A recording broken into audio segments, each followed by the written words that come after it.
saúdo a todos nessa maravilhosa graça infinda, porque vai durar a eternidade.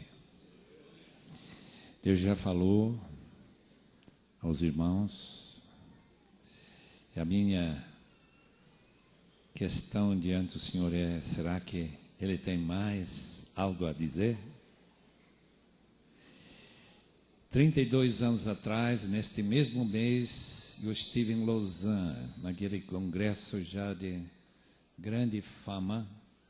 Eu lembro aquele relógio da população mundial. 4 bilhões e algumas centenas de milhões de habitantes ocupando o planeta Terra. Hoje, a população passa de 6 bilhões e 300 milhões. Em outras palavras, em apenas 32 anos, a população do mundo cresceu 50%. As estatísticas, aqueles que projetam para o futuro, dizem que até o ano 2100, a população do mundo vai dobrar e haverá 12 bilhões de habitantes na Terra. O Brasil tem 180 milhões, uma pequena fração da população do mundo. Deus precisa fazer algo especial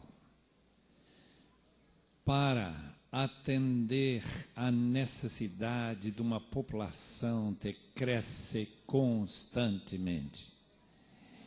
Nasceu hoje, no mundo inteiro, 350 mil crianças. Hoje, mais do que a população de toda a França num só dia. Morreu pouco menos de 200 mil pessoas. Muitas delas nunca ouviram falar de Jesus. Mas essa diferença, 150 mil pessoas a mais do que ontem. Subtraindo os que morreram, daqueles que nasceram, a necessidade é de evangelizar mais de 150 mil pessoas a cada dia, senão a igreja diminui em relação ao mundo. Uma das maneiras que Deus tem trazido pessoas para Ele é através de rádio transmundial. Rádio HCJB, meu sobrinho, trabalhou em Quito, Equador, sede daquela rádio que atinge com muitos programas em diferentes línguas, levando o evangelho ao redor deste mundo, que em ondas curtas, ondas médias, FM e assim vai. Eu queria dar algumas estatísticas para os irmãos. 1.450 programas de rádio e televisão, atingindo quase 1 bilhão de habitantes da Terra cada mês. 111 milhões de Bíblias e porções, evangelhos, Novos Testamentos espalhados pelo mundo a cada ano, em quase um pouco mais de 2.000 línguas. 45 mil diferentes livros periódicos cristãos e 250 mil obreiros transculturais. Dessa quantidade de obreiros, há 3 mil missionários brasileiros. 250 mil do mundo, de todas as nações que manda missionários e o Brasil com apenas 2.500.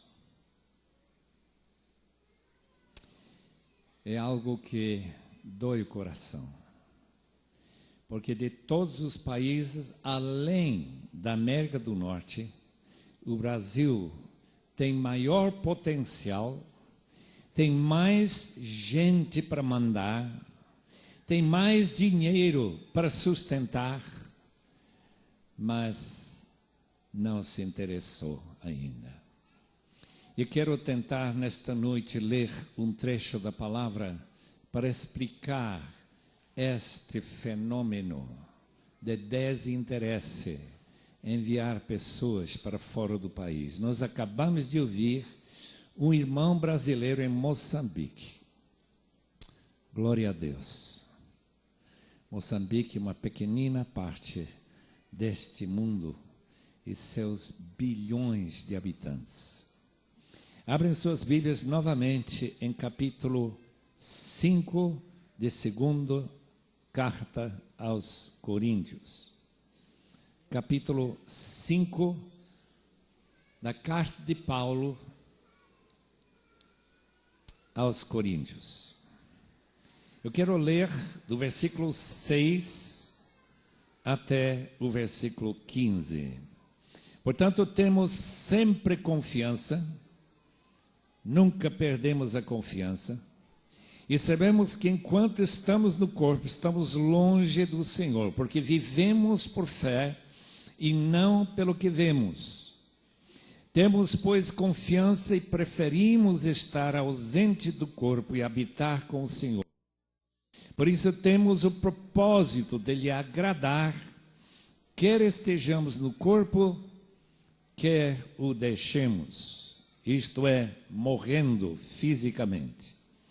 Pois todos nós devemos comparecer perante o tribunal de Cristo, para que cada um receba de acordo com as obras praticadas por meio do corpo, quer sejam boas, quer sejam más. Uma vez que conhecemos o temor do Senhor, procuramos persuadir os homens. O que somos está manifesto diante de Deus e esperamos que esteja manifesto também diante da consciência de vocês. Não estamos tentando novamente recomendar-nos a vocês, porém, lhes estamos dando a oportunidade de exultarem em nós, para que tenham o que responder aos que se vangloriam das aparências e não do que está no coração. Se enlouquecemos, é por amor a Deus. Se conservamos o juízo, é por amor a vocês, pois o amor de Cristo nos constrange, porque estamos convencidos de que um morreu por todos, logo todos morreram, e ele morreu por todos, para que aqueles que vivem já não vivam mais para si mesmos, mas para aquele que por eles morreu e ressuscitou.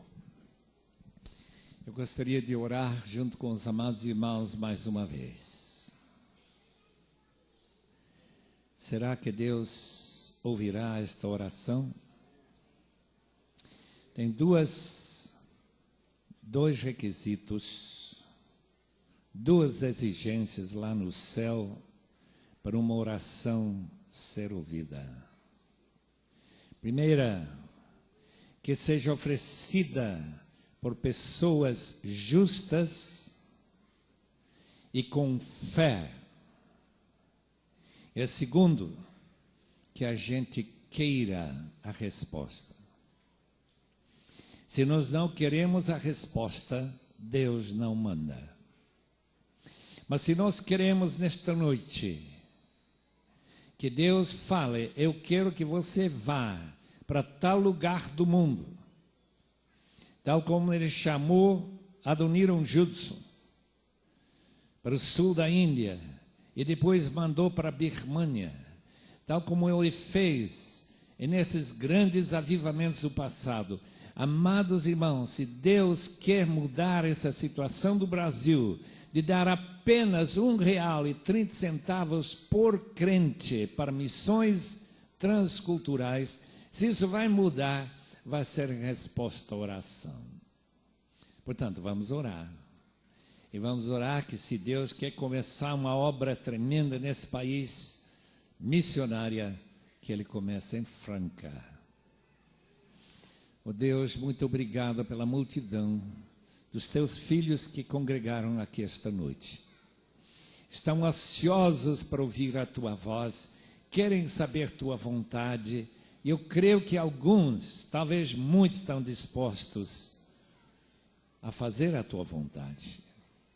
Portanto, mostra-nos, fala-nos, move-nos, toque-nos, dá-nos o teu Espírito Santo nesta noite, para que nós possamos desejar acima de nossa vontade, como o apóstolo Paulo, agradar ao Senhor. Em nome de Jesus. Amém. O texto diz que um dia todos nós individualmente compareceremos no tribunal de Cristo. Eu nunca, até hoje, fui réu num tribunal. Eu estou feliz por isso. Mas nem por isso que eu vou escapar de comparecer diante do Senhor Jesus para prestar contas da minha vida. E o texto diz que nós vamos comparecer por um motivo: para receber o bem que fizemos. Lembra que alguém que dá um copo de água, em nome de Jesus, não perderá o seu galardão. Qualquer ação por amor a Cristo não será esquecido naquele dia. Mas também receberemos o mal que fizemos. Meus irmãos, tem medo de receber o mal? Todo mundo aqui tem medo de ser acusado de não ter feito o que Deus mandou, de ter rebelado contra a vontade do seu Senhor. Quando você aceitou Jesus como Senhor da sua vida, você disse, como eu disse: Senhor, Tu és Senhor, agora podes mandar na minha vida. O que Tu mandas eu faço. Mas muitos dizem: eu faço se for conveniente. É como aqueles pais que ensinam seus filhos a serem obedientes se agradar o filho. Filho obediente que, se o pai manda ligar a televisão, ele liga a televisão. Manda olhar um vídeo, ir para a praia, ele vai. Mas quando o pai disse: meu filho, faça a tua tarefa de escola, cuide de tuas tarefas na casa, e não faz. Jesus falou sobre isso. Receber o mal é relembrar tudo, queridos irmãos, em que falhamos de cumprir as ordens de Cristo. Mas como que Deus vai castigar filhos no céu? Porque este tribunal de Cristo é depois da nossa morte, é depois da volta de Cristo, que nós vamos nos congregar diante dele para receber cada um o que nós fizemos certo ou errado. Eu lembro meu pastor, Dr. Barnhouse, de Filadélfia, quando era seminarista, que ele dizia o seguinte: Deus nunca vai cobrar 2 vezes o que Ele já cobrou de Jesus. E todos nós dizemos glória a Deus. Eu nunca vou ter que pagar nenhum pecado que eu cometi, e cometi muitos. E nem o irmão que crê em Cristo vai ter que pagar esse pecado. Por quê? Porque Cristo levou nossos pecados até o fundo do mar. Mas deixe-me ler novamente, 2 Coríntios 5:10, diz: todos nós compareceremos diante do tribunal de Cristo para receber o bem e o mal, purgatório evangélico. Eu estive em Roma em 1954, a única vez que eu fui para Roma, tinha uma placa lá na escada de Pilatos que diz o seguinte: quem subir essa escada de joelhos ganha 3.000 anos fora do purgatório. Escapar 3.000 anos. O que a gente podia subir aquela escada de joelhos em menos de 20 segundos. Eu pergunto, isso está certo? Provavelmente não. Não está certo. Você não pode extinguir as chamas do purgatório católico com 20 segundos de sacrifício, subir uma escada em 20 segundos. Com certeza o purgatório evangélico bíblico não é esse. Aliás, a Bíblia nunca fala de que nós, depois de morrer, vamos ser lançados numa espécie de inferno temporário, para depois ir para o céu, para gozar. Não, não fala isso. Então eu quero esta noite tentar explicar que eu creio vai ser o purgatório bíblico. Receber o mal que nós fizemos. E eu quero que você vá para campo missionário. Eu quero que você pregue o evangelho para esse povo ainda não alcançado. Você disse: não, eu não quero sair do Brasil, eu quero ficar aqui, ganhar dinheiro, eu quero fazer um curso universitário, eu quero ser uma pessoa importante, um político qualquer, eu quero comprar uma casa boa. Como que vai ser o seu caso lá no tribunal de Cristo? Minha explicação vai ser esta, não sei se será verdade ou não, mas parece que vai ser assim mesmo. Que no dia em que passar o vídeo da sua vida, e você está lá falando para Deus: eu não vou. Filho, vá lá e pregue o evangelho a esse povo. E eu digo: eu não vou. Aquele vídeo vai parar para você ser levado até Calvário. E quando você chega no céu, querido irmão, você vai amar a Jesus muitas vezes mais do que ama Ele hoje. Ou eu amo a Jesus. E você vai chegar lá no Calvário, vai ser aquele vídeo de Jesus naquela cruz sofrendo. Por quê? Por aquele pecado de ter negado e não obedecido uma ordem do meu Deus. Meu irmão mais velho disse que quando ele viu sua esposa, Dona Mayra, dar luz ao rapaz que hoje é pastor em Chicago, meu sobrinho, quando ela deu essa luz, ele disse: pela primeira vez eu entendi quanto mamãe sofreu para que eu pudesse ter vida. Meus irmãos, nós não entendemos o purgatório evangélico ainda, mas um dia vamos entender. Vamos ver Jesus agonizando sobre cada pecado que eu cometi desnecessariamente. Isso que é receber o mal, meus irmãos. A Bíblia diz que Deus vai tirar as lágrimas dos nossos olhos. Por que vão chorar no céu? Por ter desobedecido ao nosso Senhor. aqui na terra. A motivação para missões, queridos irmãos, diz o apóstolo Paulo, é o temor do Senhor.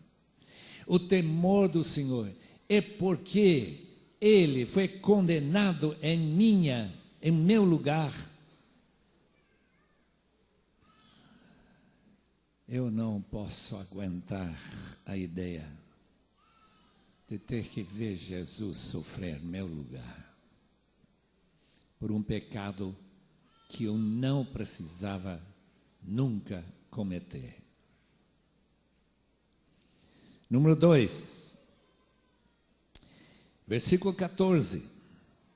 Pois o amor de Cristo nos constrange, porque estamos convencidos de que um morreu por todos, porque todos morreram. Logo, todos morreram. E ele morreu por todos, para que aqueles que vivem já não vivam mais para si mesmos. Meu irmão, a morte de Cristo significa exatamente isso. Pessoas que não vivem mais para si mesmos. Essa é a soma do amor de Cristo constrangedor. Se tem pessoas sofrendo por amor de Cristo em Moçambique, se aquele irmão Ronaldo Lidório, missionário para aqueles concombas no noroeste de Gana, eu pergunto por que ele fez isso? Viver naquele lugar tão terrível, tão longe, tão solitário, com sua famíliazinha, Rosana e 2 filhos. Eu quero saber por quê. E ele foi lá porque Deus constrangeu, colocou seu coração numa camisa de força. Deixe-me contar o que ele contou para nós no Congresso Missionário Caruaru em 2003, já faz 4 anos. O feiticeiro Ketman, lá entre os concombas de Togo, na África, morreu. Foi um momento preparado para nós chegarmos a evangelizar toda a região que ele controlava pelo Satanás, o diabo. Nós tínhamos nos preparado para esse dia em que aquele feiticeiro morresse. Então chegou o grande dia de evangelizar aquela tribo que desconhecia o Evangelho. Vou contar o que aconteceu: jejum, oração, preparou os corações. Ronaldo foi alguns dias depois, muita oração, 5 grupos de louvor, palavra do primeiro convertido, o presbítero Mebá. Seguramos o número 30 para receber a Jesus na primeira pregação pública entre os concombas daquela região. Nós esperávamos, orávamos, esse número 30 estava no nosso coração. E quando se fez o apelo, uma viúvazinha e um adolescente aceitaram Jesus, e mais ninguém. Deixamos Kimana para discipular esses novos convertidos.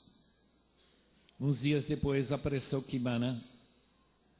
Amina, nome daquela viúva que se converteu, depois que vocês saíram, ficou tão indignado, com tão poucos tinham se convertido ao Senhor Jesus, que durante 48 horas não comeu, bebeu ou dormiu, não fez outra coisa senão pregar o Evangelho. E foi não apenas em todas as palhoças na aldeia de Ketman, mas também nos arredores em que vocês estiveram. Por intermédio dela, 66 concombas chegaram a Cristo. Meus irmãos, que alegria os missionários têm. Meu pai, minha mãe na Bolívia nunca se queixaram das dificuldades de uma vida missionária. Por quê? Porque as alegrias, o amor de Cristo, aquele constrangimento, ultrapassa em muito qualquer sofrimento.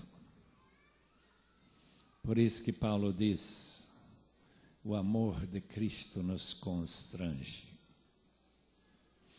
Talvez nós temos um rapaz aqui esta noite que está apaixonado por uma moça, talvez, não sei, deve haver. Pergunto, alguém acha que você está se sacrificando muito por causa do paixão e amor que você tem para essa jovem, sua futura noiva? E aquele rapaz vai dizer, não, Senhor.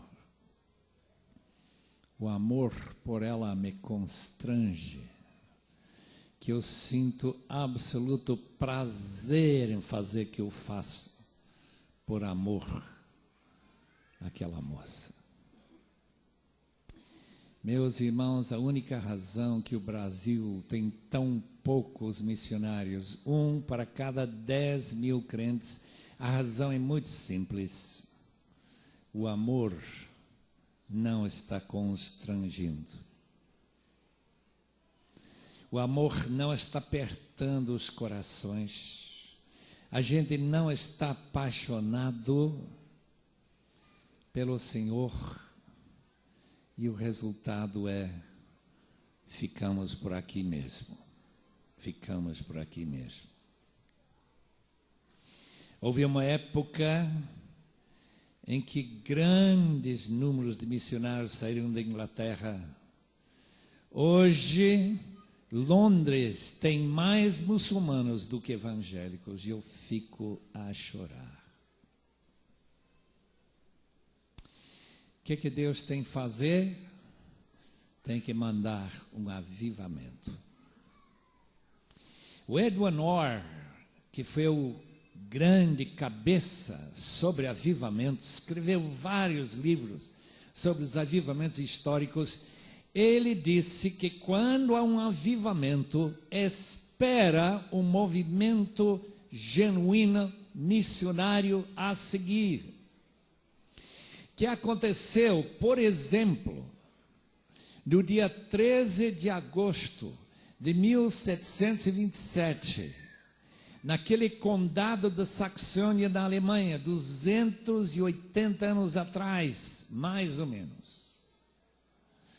Quando o conde von Zinzendorf, surpreso pelo fato aqueles refugiados que apareceram lá da perseguição na Morávia, eram morávios, que estavam se queixando porque tinham que reunir para glorificar a Deus uma vez por dia.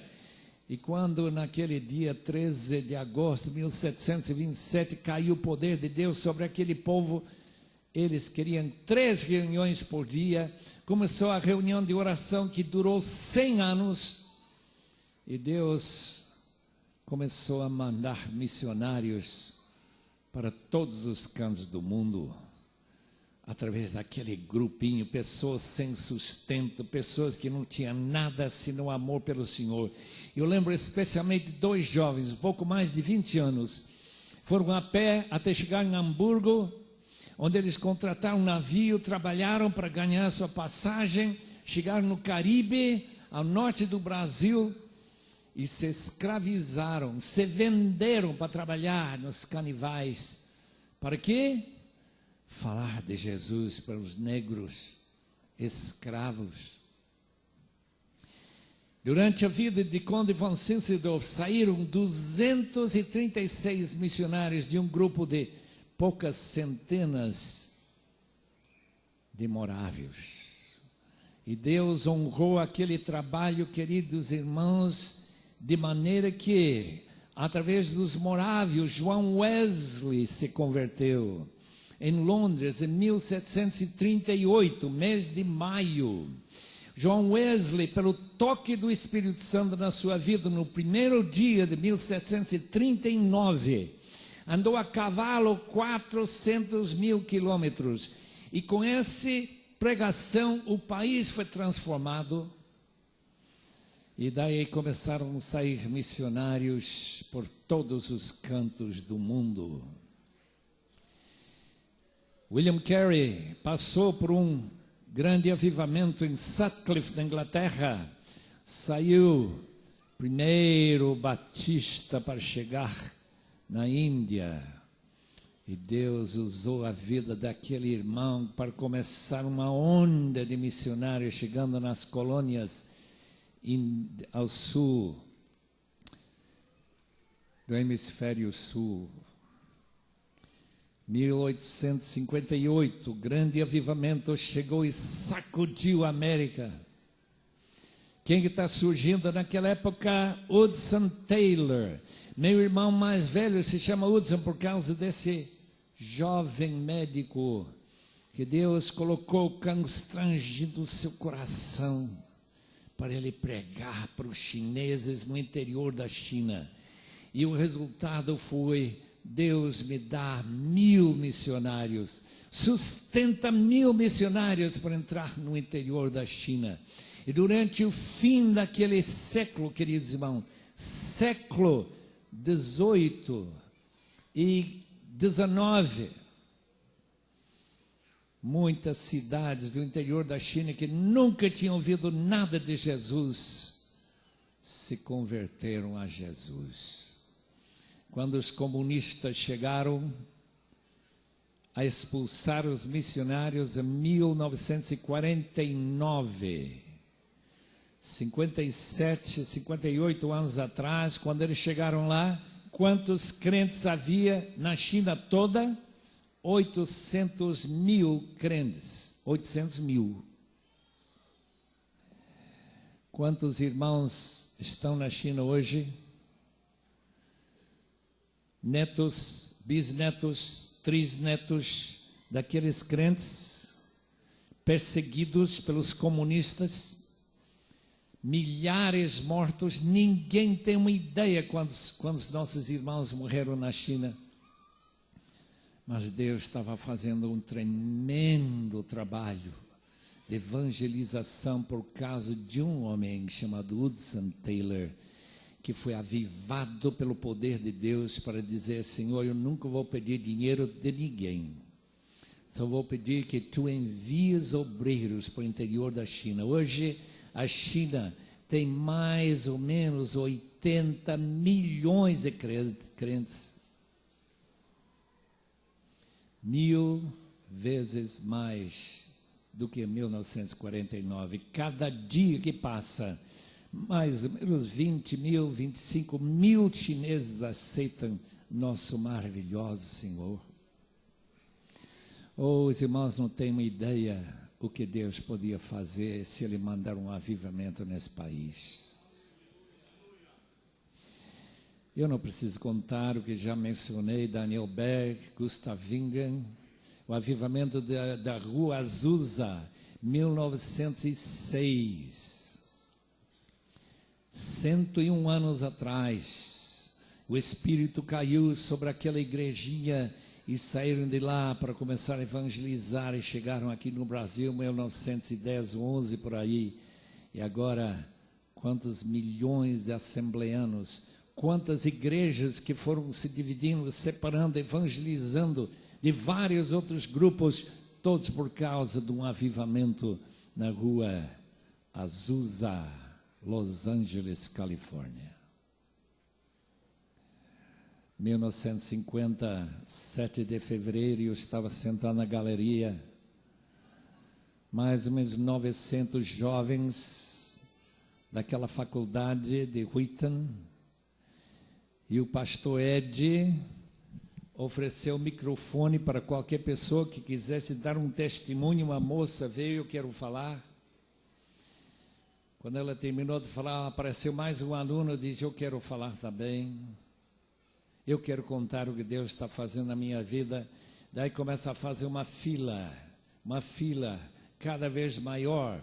A fila chegou a demorar 8 horas para aqueles colegas meus a contar o que Deus está fazendo. E muitos estavam dizendo: o Senhor está me chamando para o campo missionário. Já falei da morte dos meus colegas de classe, Ed Macaulay, James Elliott. Foram eles que reuniram para orar para que Deus mande um avivamento. Aquela reunião durou 40 horas sem parar, de noite. Pessoas falando, chorando, se arrependendo e dizendo: Senhor, me mande onde tu queres. E daquele grupo saíram mais de 500 missionários para a glória de Deus. Eu não posso acreditar, 500 daqueles jovens preparados, cheios de paixão para servir ao nosso amado Senhor. Oh Deus, mande um avivamento para Franca. Manda um avivamento de São Paulo, minha cidade. Temos milhares de crentes, meia dúzia de missionários. Que Deus seja gracioso conosco e constrange os corações com o seu amor. Porque um avivamento, meus irmãos, um avivamento cria, em primeiro lugar, arrependimento. Avivamento sem arrependimento não é avivamento nenhum. Deixe-me ler palavras do David Brainerd, aquele missionário que Deus usou apenas 5 anos e que transformou a história do mundo. 12 de julho de 1739, durante aquele grande avivamento de 1700, 21 anos, quando tinha perdido a esperança de receber misericórdia de Deus, andando num bosque, glória indizível parecia sem ser externo, uma visão de Deus como nunca minha alma tinha tido antes, nada comparável em excelência e glória. Minha alma regozijou-se com alegria indizível em ver tal Deus. Fiquei contente, satisfeito que Ele seja Deus sobre tudo e para todos sempre. Minha alma foi de tal maneira cativada, agradada com excelência, beleza, grandeza e outras perfeições de Deus, que eu fui mergulhado nele, pelo menos a tal grau que não tinha pensamento inicialmente pela minha própria salvação. E quase esqueci que havia uma criatura como eu. Senti um grande desejo de exaltar, de entronizar a Deus e principalmente e completamente buscar a sua honra e glória como Rei do universo.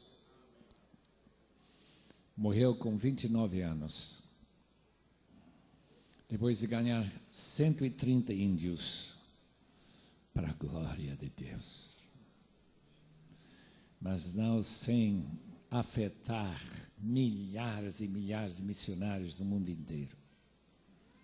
Jovem, ficou extasiado pelo amor de Deus, apaixonado para servi-lo. Gastava horas de joelhos na neve, ficou com tuberculose, passava tremendas dores, até Deus o chamar para sua glória e o descanso na sua presença com 29 anos. Ele disse uma coisa que me chama demais a atenção, que eu gostaria que todo mundo possa dizer. Antes de ele morrer, ele disse: eu não teria vivido a minha vida de modo diferente que eu vivi por nada neste mundo. Morreu absolutamente satisfeito, mesmo com todas aquelas dores, mesmo com toda aquela solidão, mesmo com tudo que ele passou de sofrimento. Eu não teria vivido a minha vida diferentemente que eu vivi. Não me arrependo da minha vida de forma alguma, por nada neste mundo. Um dia, todos nós compareceremos diante do tribunal de Cristo. receberemos o bem, porque, como diz o apóstolo Paulo, capítulo 5, nós fazemos nosso projeto de sempre agradar a Deus. E morrer para que não vivamos mais para nós mesmos, mas para aquele que morreu e ressuscitou. Mas também receberemos o mal. Eu tento imaginar como vai ser triste o dia em que vai aparecer Deus convidando você para deixar sua terra, sua parentela, se preparar para evangelizar um povo não alcançado na Amazônia, para chegar numa terra que ainda nunca ouvi falar, e aí pregar para um povo com alegria no seu coração e morrer dizendo o seguinte: eu nunca teria vivido a minha vida diferentemente do que eu vivi, por nada neste mundo. Oh Deus, minha petição diante de Ti nesta hora é: fale com jovens inteligentes, jovens que têm potencial, jovens que Te amam, jovens que estão lendo Tua palavra regularmente, jovens que querem uma vida que vale a pena viver, para que eles possam repetir essas palavras ao morrer, ou cedo ou tarde, sempre para a Tua glória e Tua honra e Tua exaltação. Te rogamos em nome de Jesus. Amém e amém.